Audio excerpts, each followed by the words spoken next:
And the one you're also likely to see in the news more than anything else today is the environmental question.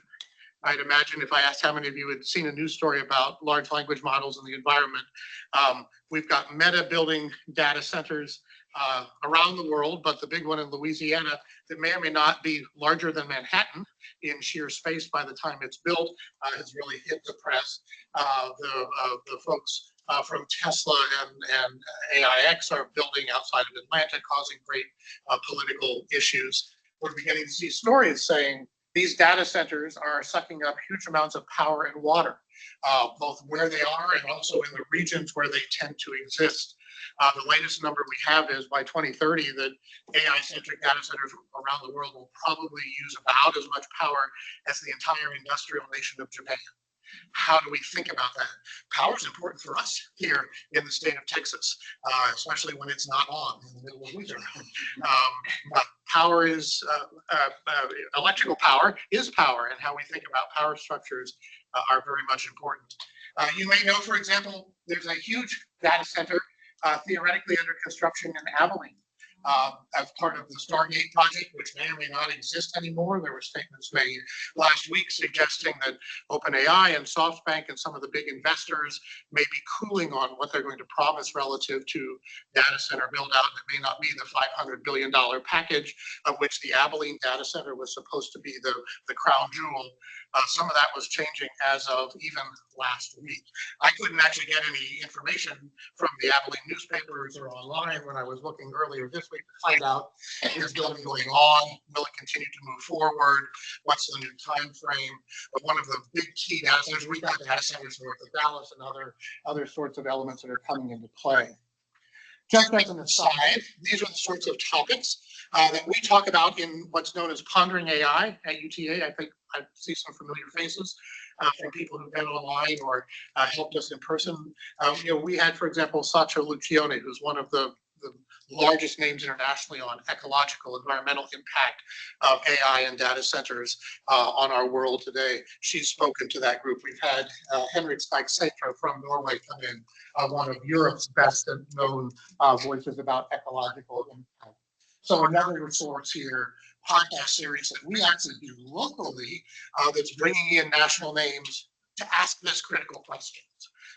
What is the impact? Do we want to give X percent of our water in this particular region?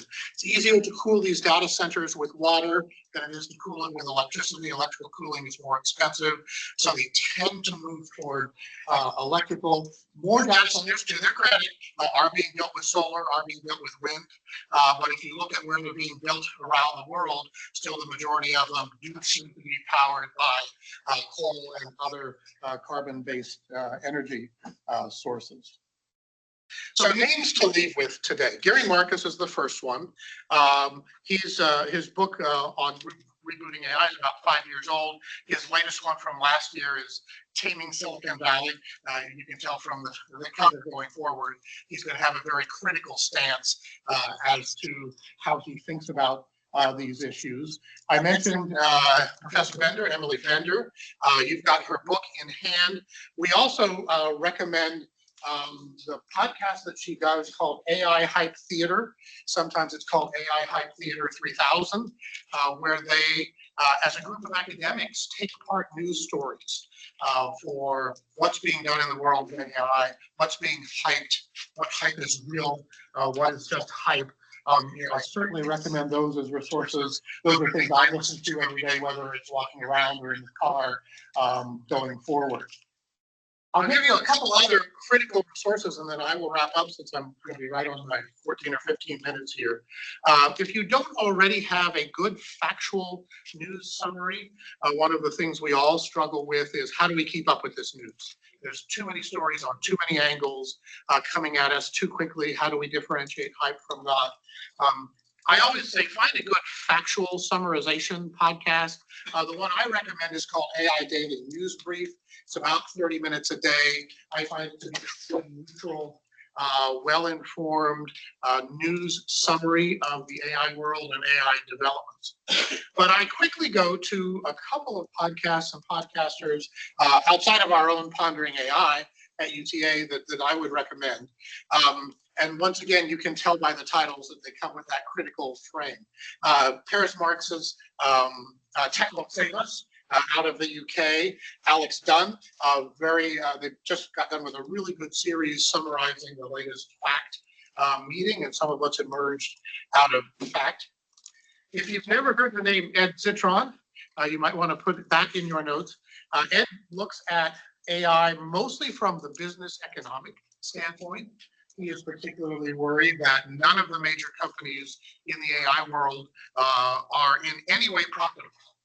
And so, for example, OpenAI will probably say in its lead-in today, if their press officers are present, that they had 8, 9, $10 billion of revenue last year. But Ed will come in and say, yeah, but they spent 16 billion to generate that 8 billion. And here it is, the largest, most prominent company in the AI world. What does this mean business-wise? Who's building data centers? Who's borrowing money? Who's buying tens of thousands of GPUs from various companies that produce the chips? How are these companies all interrelated? Is it actually an economic bubble that might burst? I do have to recommend Ed with a caveat. He's got a wonderful British accent, which softens some of it, but he swears like a sailor. So he is an acquired taste. If that is not your mode of presentation, I would recommend that maybe you certainly at least have headphones on if you're listening to him at work. But very detailed, very critical of the IT press and the business press for not asking the hard questions about AI and what is to come. And he essentially is saying this economic bubble is going to collapse. So here's my question. I think I have about a minute left before Peggy pulls me off stage. I think you can certainly see from what I've said that I think you can be both at the same time. I think you can sit with that complexity and live with that complexity. I would prefer to have the ability as an academic to ask those critical questions, to read those stories, to think about.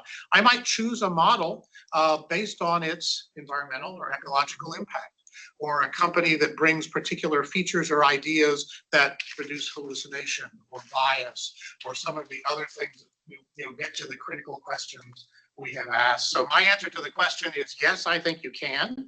I hope today will help further both of those tracks. I would leave you with one outside of this, actually was in the New Yorker last week. One day on this farmland will be yours to sell to a tech company building a data center. And an idea that's emerging out of the FACT conference is that the phrase AI literacy is sort of generically being used to describe the skills. Here's how you find tools, here's how you use tools, here's how you apply them in your context. But there is this notion of critical AI literacy that allows you to do both, that allows you to ask the critical questions and be mindful and aware when you make decisions and you use tools as to what their impact is sociologically or economically, for example. And you will hear phrases like, it's just a tool. What I argue, and most folks working in the humanities or social sciences would argue, is yes, it's a tool, but it's a sociological tool. It's a cultural tool. It hits with sociological and economic and political impact. That makes it more than just a piece of software as we go forward. Hopefully that will leave you with some sources, some names, some people to follow, some people to read. They are the people I read every morning. Newsletters coming from Gary or Emily or others, like this episode from Ed. Hopefully you will find them useful. Hopefully we'll have a good session building our AI literacy as well as our critical AI literacy this morning. So thank you for letting me say a few words as we go forward today. Awesome. So remember all of these slides are in the files area, so just jump over if you want to follow along. Karen's slides are in there too. So Pete's for AI crusaders and critics, so you can look through those later or now. I'm going to talk just for a few minutes. So if you look in the files area under policy resources, that's where I'm going to be. And just two things that will hopefully make your life easier. So who has written a pretty good policy statement for their syllabus, or who feels like they have a good grasp on it that wants to share just briefly? Or did you just copy and paste one from the template? That's fine too. So we've updated the guidelines that I want to give credit to Ann Cavallo, Tim Potts, and I think a few other people, but they did a lot of the heavy lifting with creating this guidance document. Sorry, it's small, but it's in there. You can, anyway. So Gen AI in the classroom, it's just an overview. It does have some links. It's a little bit related. Everything changes overnight. Right. So the policy part is the main thing. So there's 4 approaches to using or not using AI. Those should be familiar from our syllabus template, which by the way have been updated. So you now have like 6 or 7 choices for your template. So anyway, but the same concept applies no matter what template you choose. So prohibition, restricted use, cited use, or unrestricted. So let's just go through. Is anyone doing unrestricted? How about cited use? Some or many. Restricted use or prohibition? So it's okay. Yeah. So it depends on your subject, I think. It really depends on your subject matter of where you want to take it. It depends on your view of AI. It might evolve or change. So this document is, I'm not going to go over the whole thing, but it just has some suggestions. There's a link in the files area and also in this document. It's the best one I know. It's a crowdsource. Have you seen this? It's from a guy named Lance Eaton, and people add to it all the time, and you can contribute yours too. And if it says Creative Commons, you can just copy paste that policy statement. Even if you don't use them, it might trigger or catalyze a thought, like, oh, I hadn't thought about phrasing it that way, or that kind of thing. So like I like number 6. I'm kind of a no nonsense instructor. Some of you may want long, detailed explanations for your student. Others may want short and sweet. So I like this one. You may use AI programs to help generate ideas and brainstorm. To me, that's where I use it a lot in my own personal life. Problem solving, troubleshooting, generating ideas and brainstorming, revising and editing. So just being as clear and specific as possible. Has anyone seen this, and do you have any thoughts on this document? I think I saw your head, Shelley, or was it? I did. I used it last fall. I discovered if it's not this one, it was very similar. And so I used it to come up with a policy, and I was transparent with my students. I didn't cut and paste, but I liked brainstorming off of this and added some of my own stuff. So yeah, it's very helpful. Okay. Yeah. Okay. Perfect. I like that transparent, being transparent with your students. And citing it when you use it, or, oh, I came up with these discussion questions with AI. I've even heard and used the term co-authored with AI, and that rubs people the wrong way. But I know a very prominent literacy scholar that literally co-authors children's texts with AI because she's strategically using it to increase the amount of a targeted type of vocabulary in the text. And so she, like, the number of vocabulary isn't in already existing text. She has to create them. And she transparently uses the term co-author. And I said that to somebody, and they were like, oh, but I'm like, but that's kind of where we're at, in a way, and especially with our curriculum materials. So there's a lot to think about in this document. So just on your own, explore it. Shelley said this or something similar helped her. It helped me too. So I'm here to also advocate for learning from other people's ideas. And if it says Creative Commons, Ryan Baker, is that the Ryan Baker? Maybe, yes, it is. Yeah, Pennsylvania. Creative Commons means you can use it. I think you just need to put a little attribution in there. So without going down that rabbit hole, but there's tons of disciplines in here, and it's kind of interesting how people phrase it and discipline specific and that kind of thing. That's really all I want to say about policy. Any like immediate thoughts or comments? Yes. So are we allowed to use any of them in our syllabus? Well, I would, you might not want to copy and paste unless it says Creative Commons on the right side, like this one. Creative Commons 4.0 share alike. So I believe that means, I'm not a total expert. Sir, do you know? You would cite them, right? You would share and say where it came from.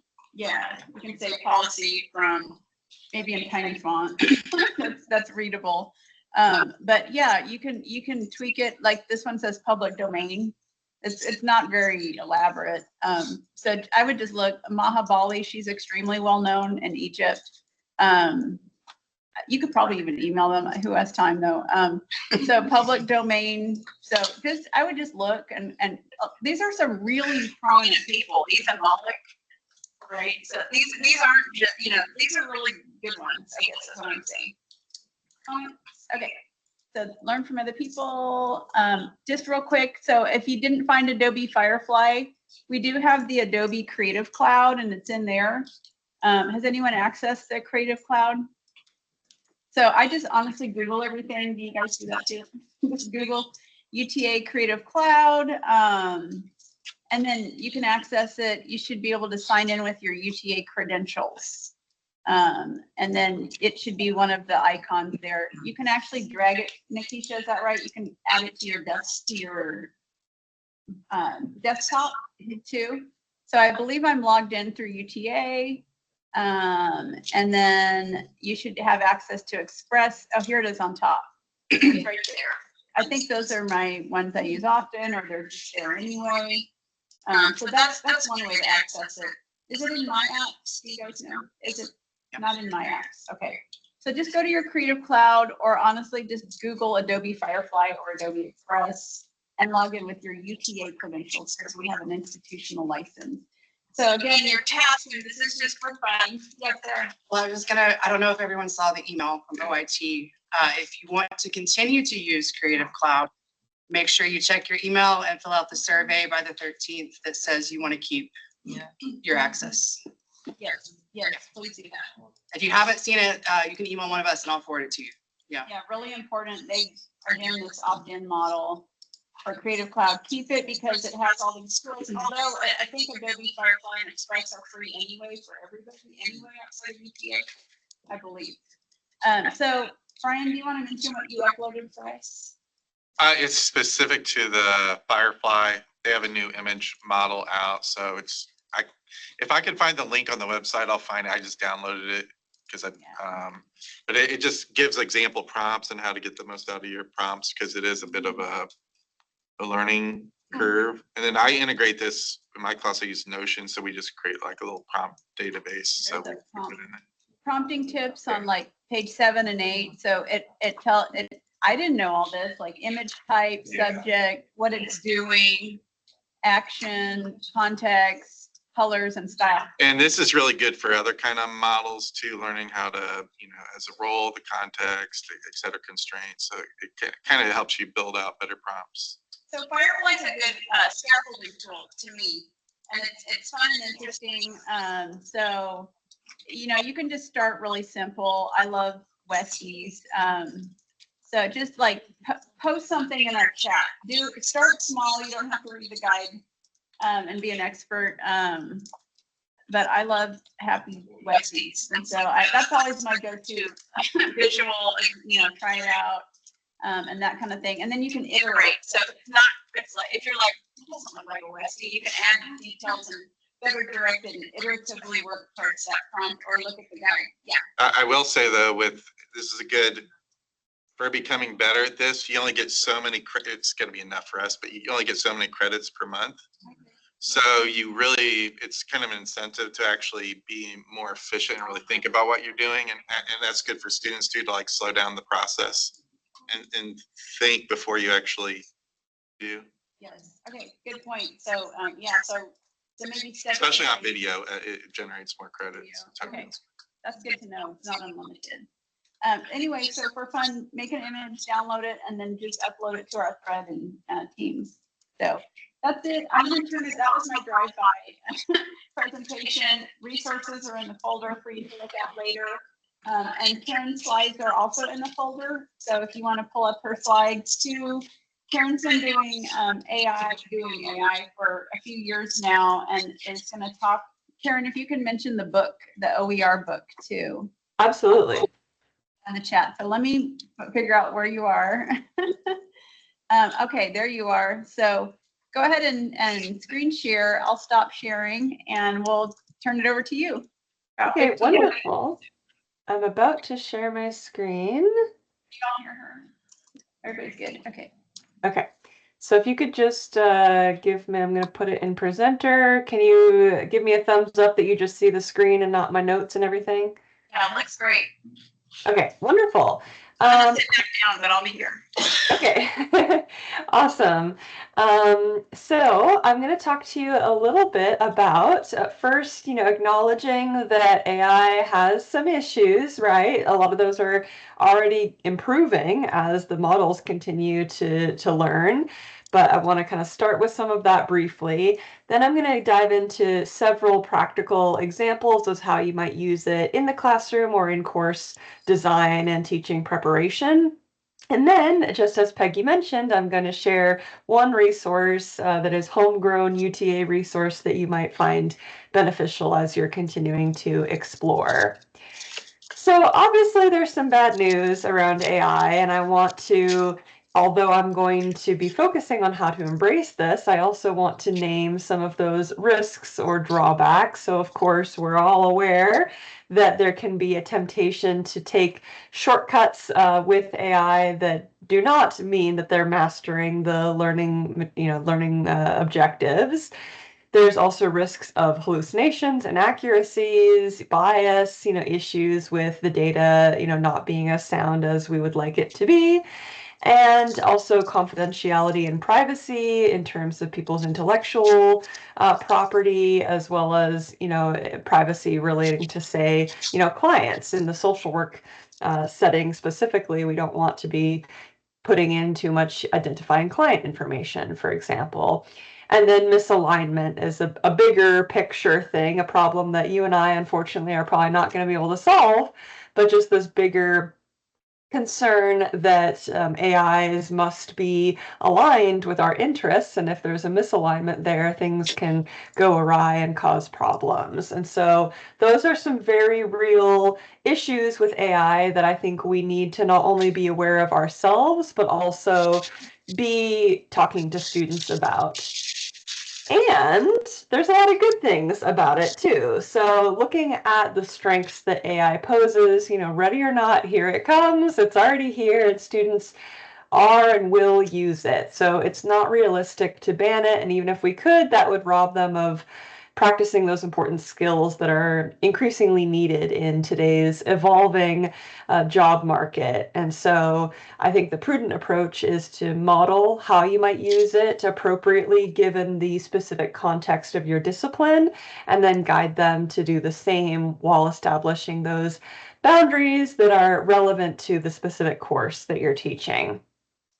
So before I go into some of these concrete examples of how it can aid in instruction, I wanted to put forth this analogy of not just a buffet, but a potluck. Anything that I share, you can take it, leave it, sample it, and you can bring your own dish as well. And so thinking of this as like, hey, I'm going to try out doing these different things. Maybe it'll work for me, maybe it won't, and maybe I have something else that I want to contribute to the potluck. And with all of that, we can collectively put our heads together to figure out what's the best thing to do in your particular context. So I love using it for image and graphic creations. So certainly Adobe Firefly, that's the one that is, officially a UTA stamp of approval. But there are a lot of other programs out there as well. You got ChatGPT, which it used to be kind of separated out as DALL-E being a separate thing, but now it's just sort of built into the chat model as well. This graphic on the left here, I created using Napkin AI.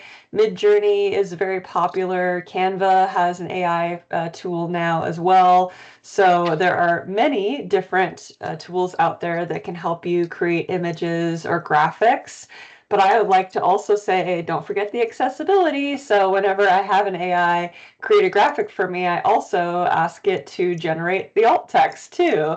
And just like with anything, prompting matters. And so having like some guidance around how concise you want the alt text to be or any kind of formatting for it is important as well. But that can save you a lot of time, not just in the creation, but also making sure that it's ready to go to be added into coursework. You can also be prompting around color contrast and other accessibility things to make sure that the graphics, again, already meet those criteria that you'd be looking for in terms of things like color contrast and readability. Video production as well. So again, there are many different tools that you can use to create different videos, and all have a very different style. Some are more cartoony and avatar based. Some use open access, stock videos that are able to run. So this example here on the left is something that I created through VideoGen.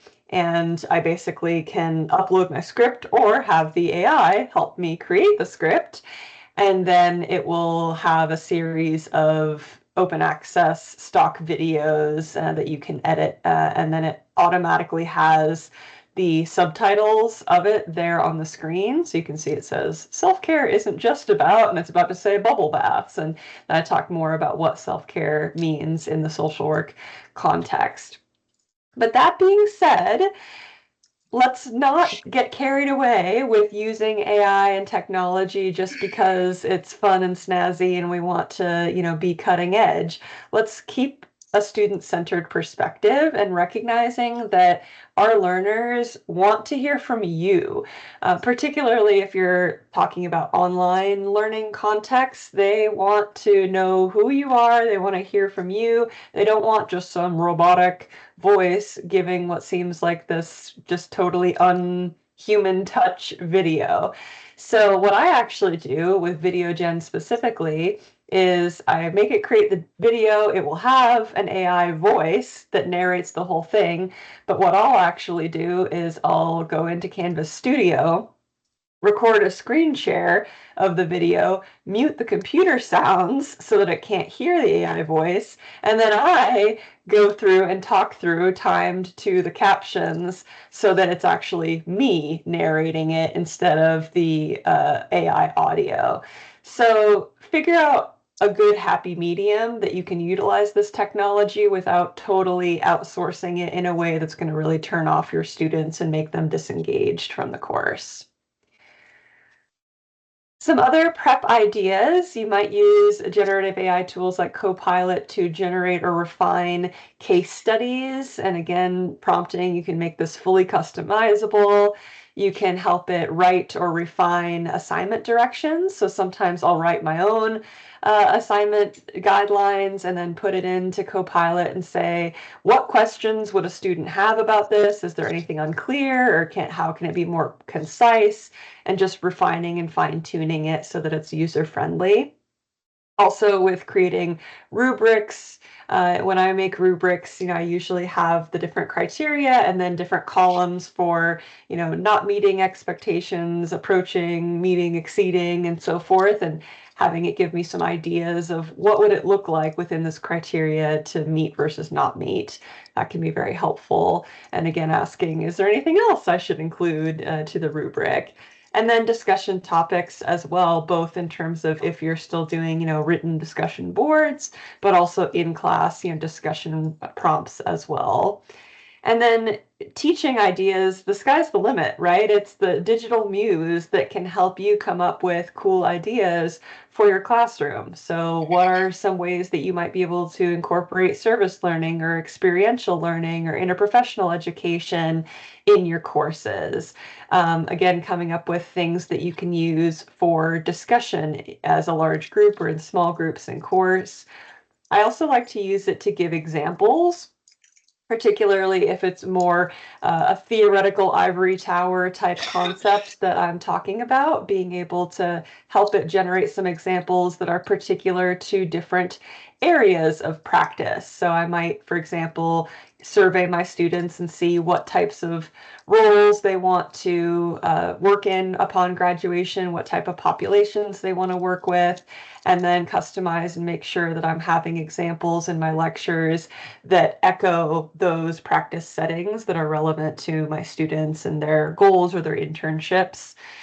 even using AI as role plays. So I've used it to do mental health role plays where students partner with a generative AI to essentially simulate like a crisis text hotline for mental health, and they work with a client in crisis that's actually just an AI, and that builds confidence and skills before they're actually working with a more sensitive population in real life.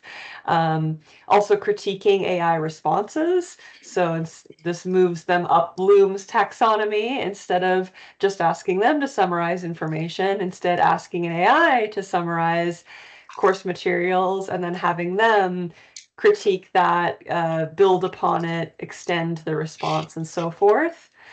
And then one of my latest favorite things is having AI give me ideas about how to AI proof assignments.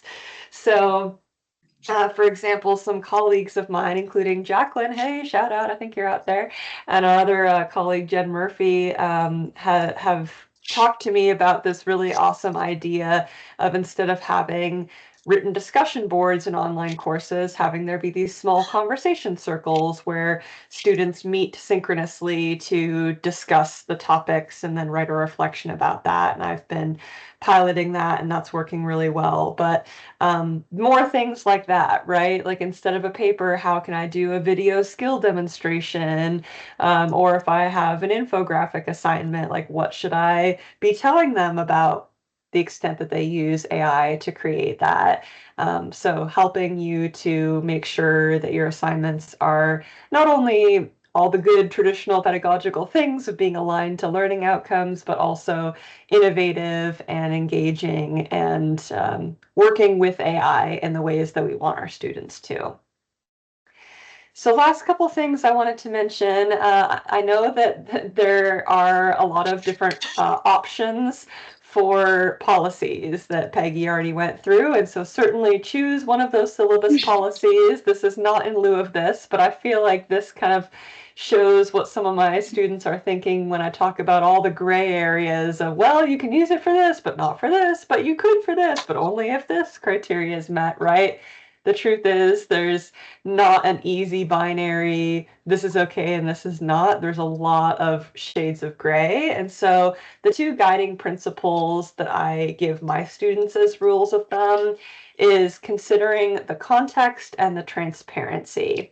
So for example, I gave the example, I am a professor of practice and APT faculty member, and I just recently earned my doctorate. And so I always give students the example that in my job at UTA, I have to write learning objectives as I'm designing courses. Nobody in my college is going to be, upset if I use AI to help refine my learning objectives to make sure that they're measurable and at the right Bloom's level and so forth. However, in a course that I was in my doctoral program, I had an assignment to write learning objectives. And I thought, in that context as a student, the intent of that assignment is to measure my ability to do that. And if I use AI, is that not totally reflecting my ability to do that independently? So I did not use AI to write those learning objectives in my student role. And so I give that example to talk through that there may be some legitimate differences between doing something as a student and doing things as a professional. That's not to just create this false power differential and say, oh, it's okay if I use it, but not you, but really to explain why, and that assignments are my way to measure your mastery of this content. And I want to make sure that your learning and mastery is not jeopardized. And when you have that base level, then you maybe can use some of those tools, just like, learning how to add manually and then moving on to using a calculator after you've mastered that.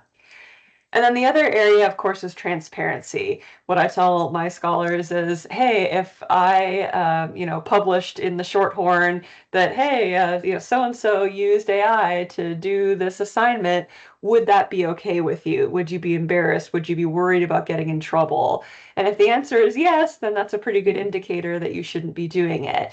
So if you feel like you can be comfortable transparently explaining your AI process and policy, and you feel that that's in line with guidelines and expectations, and that you can be fully forthcoming about that, then I would lean into that a bit more than if you feel like things need to be secret or hidden. That's a pretty clear indicator that maybe that's not the most ethical use context. Shamelessly spotlighting a great resource. So Ann Cavallo, Andrew Clark, and I edited this volume, but the chapters were from folks all over UTA, different disciplines. And this AI-powered education, innovative teaching strategies to elevate student learning. This is an OER book that's published on Mavs Open Press. And so each chapter goes into detail about a different way that you might use AI, either for course design, preparation, or teaching in both online and face-to-face contexts. And it's very geared to being concrete and step-by-step. So having step-by-step guidelines and instructions for instructors to be able to implement different AI uses. So would definitely encourage you to check that out. The link is posted here, but you can also just Google, UTA AI-powered education, and you should be able to find that resource online. So I'm going to summarize. Oh, and I was going to also just do a little quick brag for all of you who, I know several of you who wrote chapters are in the room. I heard y'all introducing yourselves. I just checked the readership report this morning, and we're up to 600 downloads in 6 continents, not Antarctica, unfortunately. They're not with the program yet, but everywhere else is reading this work. So I think it was like 30 countries or something like that. So join the bandwagon. All the cool kids are checking this out. So if you haven't, go ahead and take a look. And if you have other ideas, maybe someone, is interested in working on a second volume as well. So final takeaways, AI abstinence is not the answer. We need to model ethical use of AI to enhance our students' AI literacy. And it can certainly feel overwhelming. Even I've been trying to keep up with this, and even still, I feel like I keep learning things and thinking, oh my goodness, I need to check out this tool and I need to try that thing. And if you just take it one step at a time and just experiment as you go, remember that buffet style, right? Don't load up your plate so it's overflowing. Just add a few things to taste and sample and see what works for you. And of course, let's use each other as resources. The more that we openly share our ideas, the better we're going to be able to master this together. So that is what I wanted to share. Yeah. Okay, good. And her slide and applause. Well, link to the book is in the subfolder called Instructional Resources. So it's in there. But like you said, I just type in UTA OER Pressbook AI. I just Google everything. But it's in our folder. Yeah, thanks. Okay. I'm going to share the screen, and we're going to turn it over to Heather for about 15 minutes. And then Ramon Lopez has joined us. He's in the back. He's from physics, if you want to wait. He's here. He's our last presenter. We might go a few minutes over into our break, but we'll still take a break, and then we're going to come back for work time. Before you take your break, I'll give you some instructions, and then we'll kind of combine the break and the work time, I think, is what we'll do. So, yeah, I'll just wait at you after 15 minutes. Yeah, sure. Okay. I'll be in the back. Okay, awesome. All right, so I'm Heather, and if you have been living with your head in the sand for the last couple of years, then hopefully not. You should be aware that we have had an AI snowballing over the last few years, right? We have a ton of different LLMs that are available. We have a ton of different apps that are available, and they do all kinds of things. And what we want to get away from is being instructors, because I know that at the beginning of this talk, there were crusaders for AI and there were the people who were against AI. And I hope that at the end of this workshop, you get your head out of the sand if you are one of those people, because I'm definitely one of the crusaders. So my talk is going to be about crusading of it, like the excitement of it, because I know that there are some concerns, but we do need to not have our head in the sand and not realize what the problems are about it. So there are a ton of AI capabilities. And I could spend hours talking about all of them, and we'll keep going and going and going on about them, right? We can do tons of troubleshooting. For example, my husband yesterday, he was trying to install a fan. He has no electrical experience.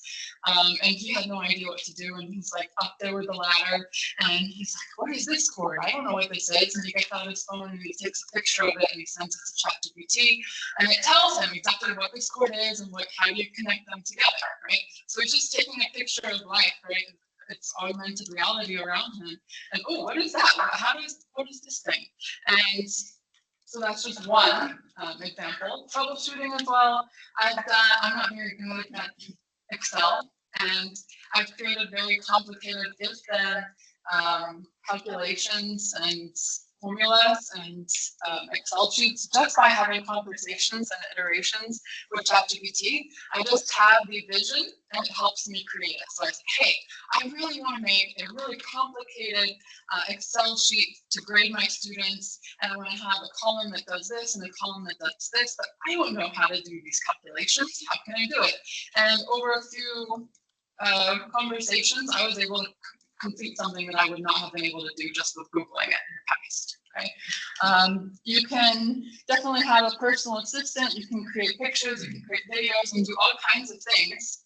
But there's a big downside to this, right?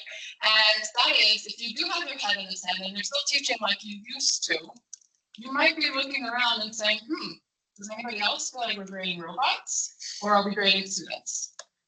Because if you have, for example, I teach consumer behavior and digital marketing online asynchronous, okay? So what are some common assignments that you have in online classes?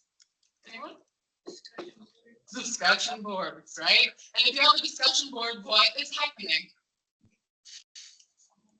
Do we have a lot of humans solving humans? Or do we have a lot of people who copied the assignment prompt and put it into ChatGPT and pasted that back into the discussion board?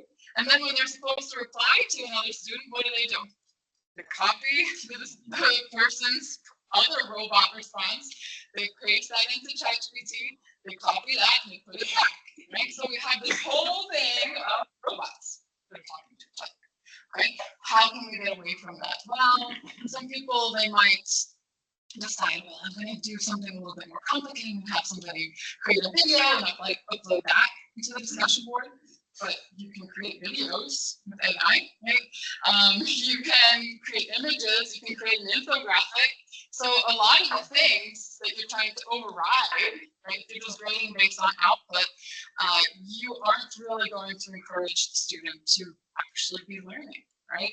So we need to get away from grading robots and redesign our courses so that we're not just grading the output, but the journey, right? We need to think back to perhaps students need to know more about how do they get to this output, okay? And I wanted to show some other examples in my own classes. So even in digital marketing, if I have really wonky pictures and I do a case study and I say, okay, I have this landing page on the left and this attached display ad on the right, and I want you to write up a report about why these aren't going to work and use web principles and talk about, what can you do to improve it, right? But maybe 5 years ago, you could get away with doing that and AI wouldn't have done a great job at answering it. But in 1 minute, I can paste these two pictures into ChatGPT and say, give me this answer, and it does it, right? It gives me a good output that probably most of you would give an A on, right? So the student in 1 minute or 10 seconds even has the answer, okay? And then I've heard some people say, well, it's harder if you have reflection assignments. So this is one of my reflection assignments, where you're supposed to give your opinion on something and tell a story about an experience that you had. Okay. Last night, I just pasted this entire thing in, and I said, pretend that you're a student, and I just said one little sentence about myself, and it came up with a very good response. So no, it's actually really, really good at also pretending to be somebody, because it can role play. Okay, so if you're getting these types of assignments, okay, students are going to take the easy path, and that means that they're not actually learning. Okay, because what happens is, I'm doing the horse meme because we had our horses, I saw. What happens is, if the student was asked to draw a horse, this is what you see, okay? But if we look under the hood and we try to determine, right, they just copy pasted it. If we look under the hood and we try to determine what it is that they actually did and what they learned, it was this. Right? It wasn't very good. We want to get away from that. And I also see that students, when they do the copy paste, they copy your entire instruction set, and then they just take the first thing. Okay, so garbage in, garbage out. They don't really do a good prompt. They don't spend that much time on it. And that's what I see with my students. The ones that aren't doing that, the ones who are iterating, they're doing a really good job. And they have some great responses in there. They're using it correctly. But a lot of them are just copying the exact assignment instructions, not thinking about how to prompt it, not thinking about the journey, not thinking about what output they really want and how to make it better and applying it to the course concepts. They're just posting it. And they're littering the earth with these really bad copy paste, right? So we want to get away from that. So here is my kind of proposal, right? When AI is able to write the answers, we need to teach the students to write questions, okay? How can we help students write questions and think more critically? Okay, so one of those things is, of course, teaching students how to prompt, right? How can they prompt? And this is a skill that they need to be walking away with. Because if you have your head in the sand and you're not teaching them about AI literacy, they're going to fall behind, because anybody who is able to do it is much quicker, much more efficient than those who are doing all by hand. So you definitely don't want to just not use AI, okay? But we need to set the bar way higher. If I'm able to submit that one long reflection assignment in 10 seconds, let's go back. Maybe I was going to spend an hour on this homework. What if I spend an hour iterating with AI and making images and making something really powerful that would have taken me weeks to do? Okay, wow, I'm learning a lot more in that case. I'm actually spending that time that I would have before. So really iterating and getting involved and co-authoring with AI, okay, can get you ahead. So what I think you should do is think about what skills your students are struggling with. Really think about that. What are my students struggling with? And then how can I use AI to develop this skill? Okay. So for example, in my class, I think that they struggle with listening and note-taking skills. Anybody see this? Yes. Okay, so I have the PowerPoints on there, and I remember when I first started teaching in 2012, and this is exactly what happened. And I was like, excuse me, what's going on? This is not okay. This is really weird, right? And so how can we get away from that? Especially in online classes, but in-person classes as well. We just give them a whole sheet with instructions on what to do. Here's your instructions. Here's the assignment I want you to do. Here's the case study that I want you to complete. And what do? They copy and paste it and they put it in. So they weren't actually thinking. So one of my ideas is you could get away from that if you had an in-person class. You could have maybe a little case study that you read aloud. Okay, you say, okay, everybody put your laptops away. No audio, you can't record me, because you can do that too. And you're going to actually take notes on what I said. Okay, so I'm going to read aloud a case study, and you're going to take notes from it, and I'll read it twice, and then you can ask me a couple follow-up questions. And then I'm going to send you out to use AI to try and solve this problem.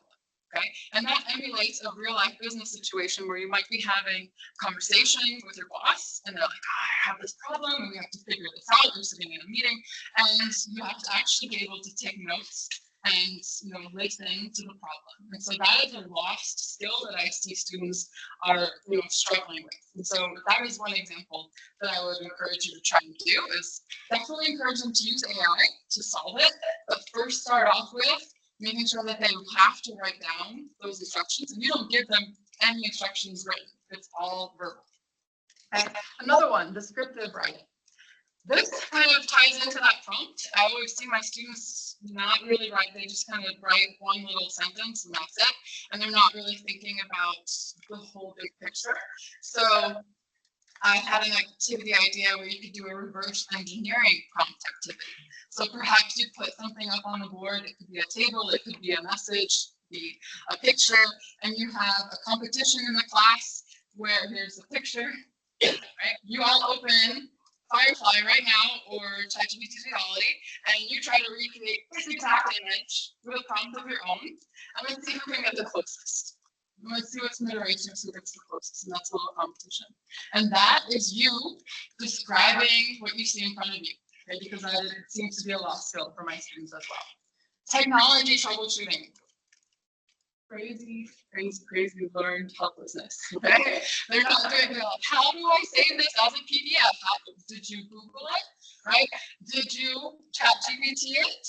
Okay? So I see that my students struggle with technology troubleshooting. And so an assignment that I would think of is that I could give them a project, okay, which requires them to do complicated advanced tasks in a certain software program like Excel or Microsoft Word or PowerPoint.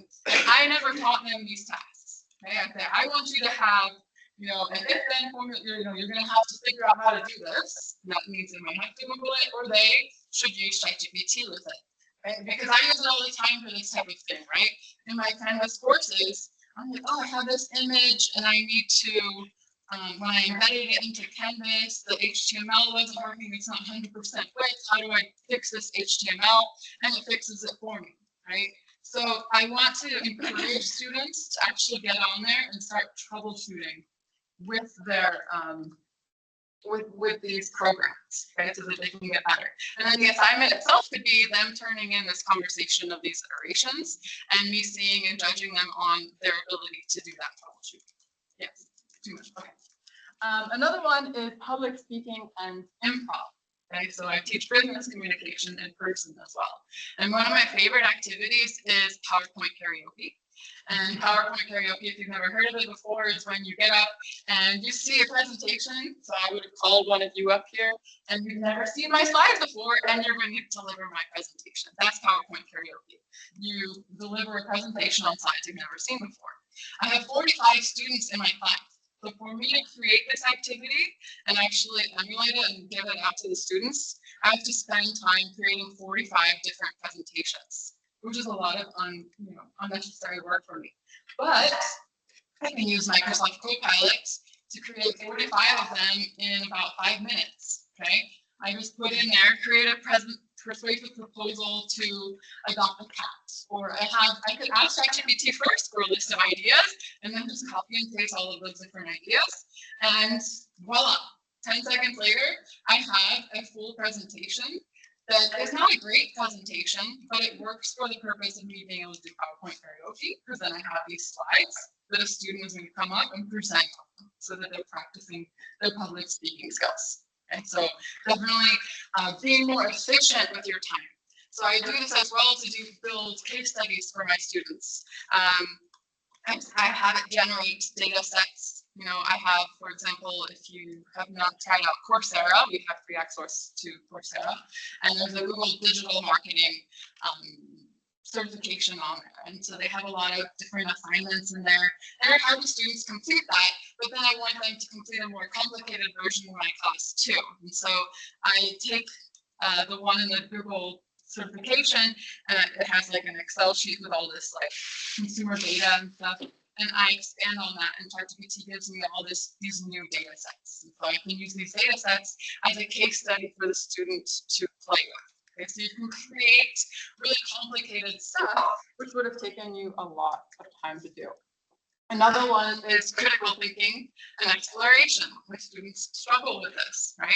So in my consumer behavior class, an example or an idea I had was I could have and encourage students to role play, right? Like create some sort of games where they talk to AI and they say, I want you to act as a consumer persona that I'm building, and I want you to pretend to be this persona, and I'm going to give you a lot of questions about this persona. You're going to act like them. What are your motivations? What are your barriers? How do you feel about this ad? How do you feel about that ad? Tell me why.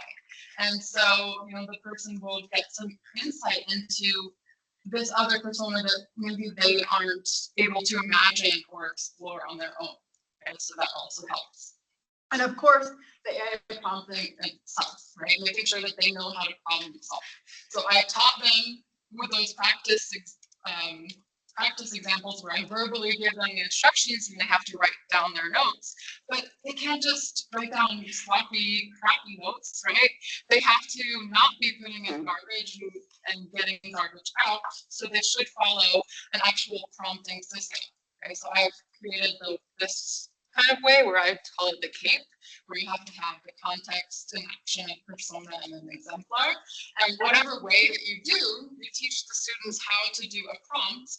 And I am moving away from homework that is just written assignments that they can just copy with ChatGPT. I'm more grading them in the exam setting where I know they can't just be using ChatGPT. So I have a mix of multiple choice questions, but then I have some essay and short answer questions. And this is where I'm placing some of those old assignments. I'm requiring them to think more on the spot. And I'm thinking now I'm going to not just ask them to, for example, in business communication, critique an email or write an email. I will give them a scenario. Oh, your boss just told you this, this, and this.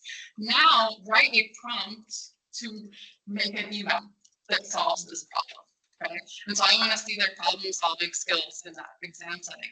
I'm no longer grading them on the actual output. I don't need to, because in the real life, they're not just going to write this email on their own from scratch. That's no longer the actual skill that they need. The skill that they need is being able to problem solve. And that is the last thing. 10 seconds. Personalizable ChatGPT, do it. Check it out because I've built a bunch of them and you can see some of them in my slides if you want to check them out. Awesome. Love it. Okay. Thank you. Round of applause. Do you ever have pushback or issues asking students to upload output? Like students saying, I don't want to download ChatGPT. I don't want to, like, I don't use that now. I don't want to use, like, you. Like, I have not. You haven't? Okay, I didn't know. Yeah, I have I'm not. considering that, but didn't know if students would be I would use Copilot. Copilot. or- Yeah, you can say Copilot, and I show them like the caveats and things that they need to Yeah. be concerned about. Yeah. But I have not, especially if I put it in the syllabus and the required technology Yeah. and the things you're going to be using. Okay. Thank you. These are great ideas. I appreciate this.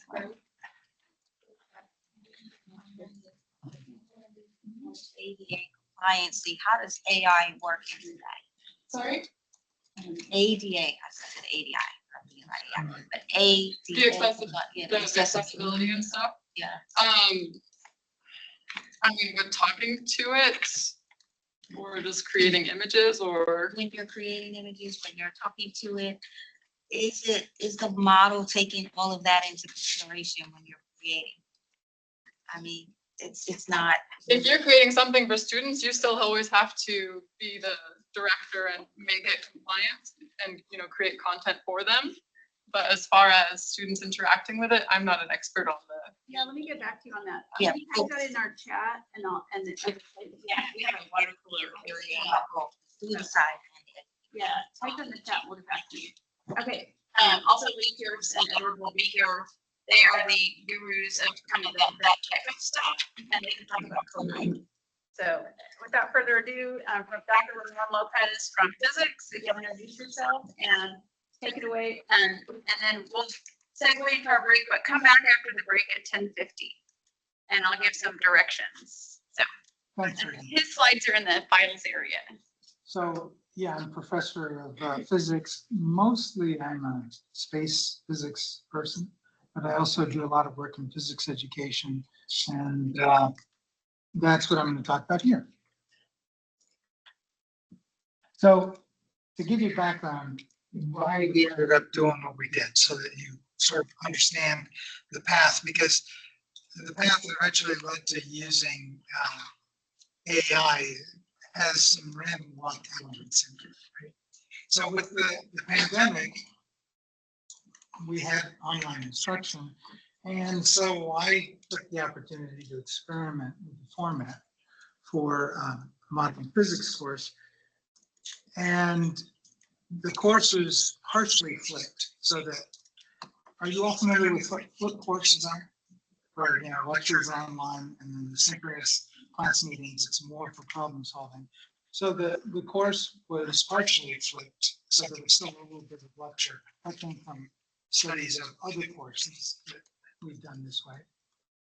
But for the online version, we get the breakout rooms and teams as the small groups.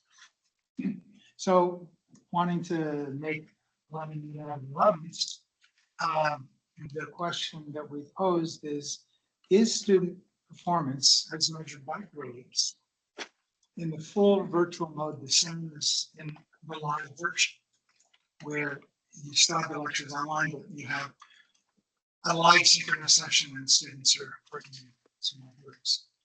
So we had in the end 4 semesters, 2 of live synchronous and 2 of online synchronous. And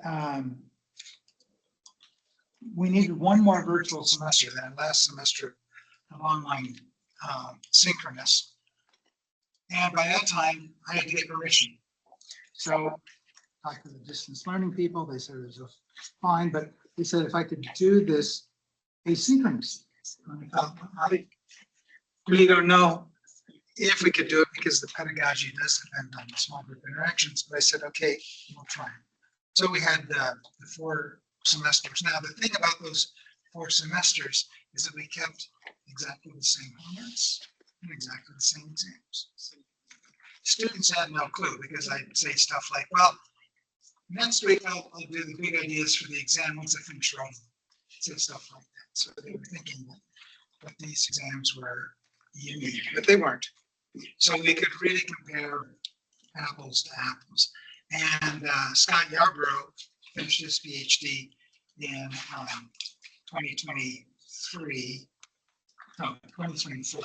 And the result is that there was actually no statistical difference between fully online and live course. But now then, what about the idea of doing it asynchronously? Because the whole pedagogy of a flipped class is that the students interact with each other. Now it's not going to be possible in an asynchronous course. But I went to a conference, EduRun, which focuses on technology and education. In 2024, there was many talks about AI, intelligent agents for instruction, and there were other talks on things like spaced repetition and other interesting approaches that we could find useful. And from that, we created a plan for fully asynchronous version of the modern physics course and to leverage AI to help us do it. So we created elements to that revised course in spring 2024. It was taught as still an online synchronous course. And then the fully asynchronous course deployed in fall 2024. So what's the structure? Well, it's organized around student learning objectives. Like any flipped course, lectures, of course, were pre-recorded. Now, the modules were structured with frequent small homework assignments and review homework sets right before the exams. And the students also had access to a specially trained AI, the study buddy bot, when they were doing the homework. And the students had 2 chances to do the homework with the highest grade. Of course, there was discussion boards and there was ongoing, students would ask questions and I would reply, and I was pretty much online all the time. But they were interacting not with other students, but with this AI bot. So we actually used ChatGPT in 2 ways, and then there's a third way that we're using AI and other machine learning techniques that I'll describe. The first thing we wanted to do is to develop unique homework following those student learning objectives. And the problem with any kind of physics homework that's taken out of the back of a book is that all those problems are online. You can Google these things, and every book, all the problems, there are solution manuals all over the place. So what we did is we had ChatGPT generate questions, most of which we discovered, about 60%, lots of hallucinations. What was talking about her husband using ChatGPT to do electrical work. I hope there wasn't a hallucination. So some we had to modify, but then we took those sections, put them back into Google, back into ChatGPT, both 3.5 and 4.0, and they couldn't answer the questions very well. Even though ChatGPT had generated the question, it doesn't really know anything, right? It's just creating a set in this large language space that's appropriate to its training. So it would be better then for the students to do the homework themselves. And now the study buddy bot was an agent trained on the student learning objectives and homework and general content in modern physics, which includes topics like special relativity, early quantum mechanics, those kinds of topics. But it was also trained on misconceptions known from research. So that the prompt to the study buddy bot is a student that is fairly confident in its knowledge, and then the students interact with it and ask questions about the homework. And there are plenty of times when a student might agree with the study buddy bot when it evidences a known misconception, because many students hold those ideas. But they get 2 chances to do the homework. So if they do the homework and they see that problem is wrong, then they'll do the homework again, because the homework grade that's kept was the highest that they could have. So that's how we built in a rudimentary form of a conceptual change structure. As the student explicitly commit to some prior knowledge, see that it's wrong, go back, revise their thinking, and be able to get the correct answer. So the students were having all these conversations with our study buddy bot, which we paid for ourselves so that we have access to all of the interactions between the students and the AI chatbot. Now, we are now in the process of seeing what we learn from those conversations. And it really is pretty fascinating. I mean, the next few slides I'm going to show are from my student's PhD defense, who he graduated, or he did his defense not last week, the week before. And he did it on the use of AI in these courses. So this is the frequency. And you can see that we get spikes right before exams. So students were using it. And they found it valuable because I kept on coming back to it during exam time. And they asked all kinds of questions. But this is sort of our vision of what they're supposed to be doing with the chatbot. They engage with the chatbot. It provides some guidance. The student will learn and understand. Either they'll agree with the chatbot and happens to be correct, or they see the chatbot explanation and say, yeah, I think that's right, and answer questions correctly. Or, as I said before, if they get it wrong because they followed along a known misconception, then they will realize, say, maybe I did it wrong. Let me go back and take a look at that. So that's sort of our learning cycle with the chatbot. And the way that it works is we've got it trained, but the training is fenced in. Chatbot doesn't go everywhere. It's trained on a specific amount of content relevant to the homework. And so as this cycle goes through, the students sending data, queries to the chatbot, we're collecting large amounts of data. And those data can be addressed with a variety of techniques. In this particular case, the lexical elements are broken up into tokens.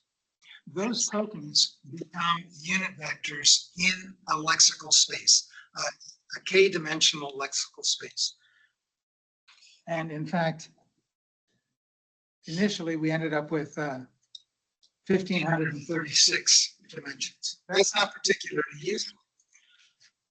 But what you can do is you can start to see how different kinds of vectors are related to each other. And start to generate vectors that transform, say, husband to wife, a genderless vector. And that could also apply from 1 to none. But these vector embeddings allow you to build up a picture of that vector space. But again, because it's so large, it's difficult for humans to see it. And so we use ChatGPT to help identify clusterings in that space of phrases that make sense. And so we take data, like a student might say, I need help on time dilation. Or when we say particles or waves, what does that mean? All this is converted into these vector embeddings and put out into that vector space. Then we can start to identify regions where students are saying things that sort of make sense and cluster together. And eventually we can use that to reduce the number of dimensions. So this is the way that actually spam filters work with singular value decomposition. We have a large vector space of lexical elements, and then you can reduce the dimensionality and find out where things cluster. Like all these messages over here are spam. So anything that falls into that is probably spam. And from that, we were able to determine the big things that students talk about, like they talked about relativistic energy and confusions around that, or excited states in oscillators. But there was a large cluster of text interactions that were just the students socializing with the chatbot. Like, can you give me some good Netflix recommendations? Seriously, I mean, we weren't expecting that. So students are actually doing that with this particular bot. And we're continuing to look at how they are interacting with it and what kind of information we can take out of it. So if you are using, chatbots, just remember that the interactions that the students have with that chatbot, if you can retain those data and find a way to separate, those who've signed informed consent and who haven't. The way we did it is we had two separate lines, ticking the same chatbot, but the file structure was separated. So we could just keep the interactions of the students who signed informed consent and analyze those. But these kinds of interactions with AI represents an enormously rich data set that we can understand the kinds of questions they're asking, when they're asking them, are there progressions of questions that they ask to get to a particular point. And then even things like socialization, how they interact with that chatbot in a particular way. So right now we are doing an experiment with our intro physics course, the introductory mechanics with calculus. Mostly engineers take it, but also physics majors, chemistry majors, a few bio, but it's like 80% engineering students. And we've got a chatbot running in there. And what we're doing is we're comparing student performance in that section, this fully asynchronous section, with the live sections. Because we have, many hundreds of students, up to on some semesters, maybe 1,000 students per semester in that particular course, because it's a required course for all engineers and most scientists. So we're doing that, looking for those comparisons. Our comma is moving to MIT to do a postdoc, where it's going to extend this work with other data sets. And he did do he had some interaction with school of social work.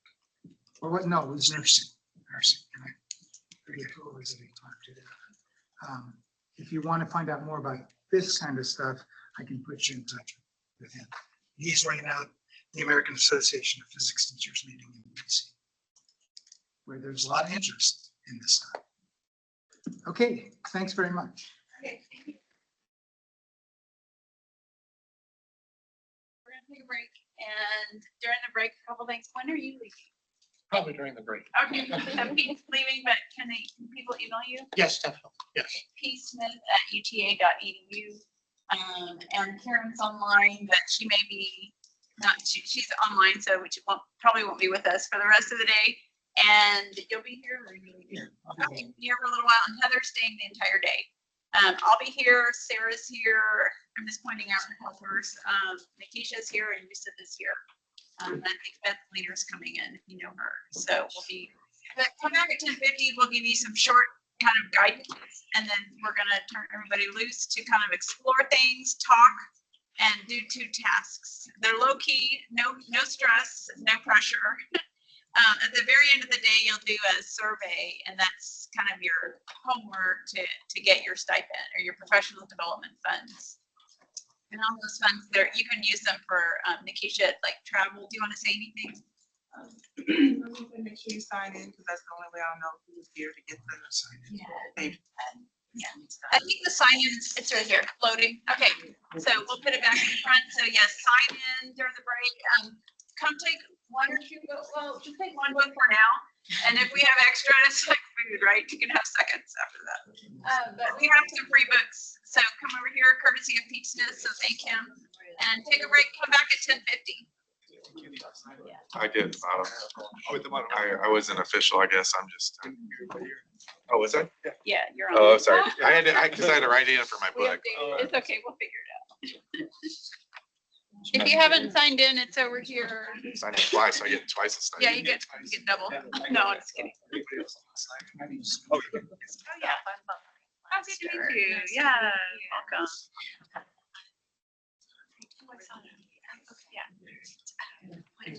We're a little late, so we are, I just wasn't making we sure I opened didn't- it up to, no, Decision. it's probably around the 20th.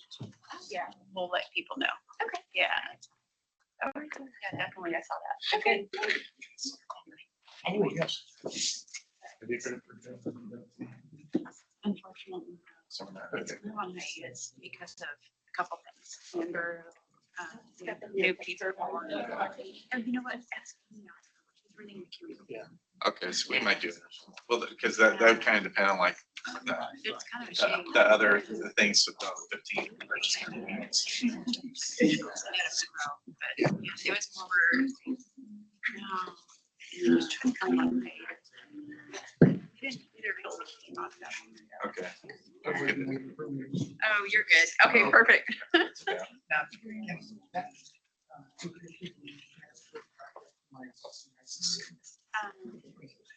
So, yeah, I don't know. I don't know how that goes.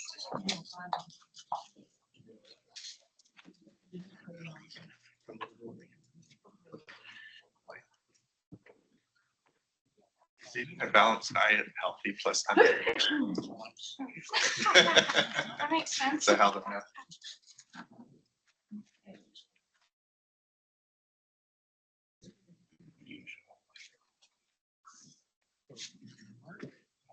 Better, but you can't.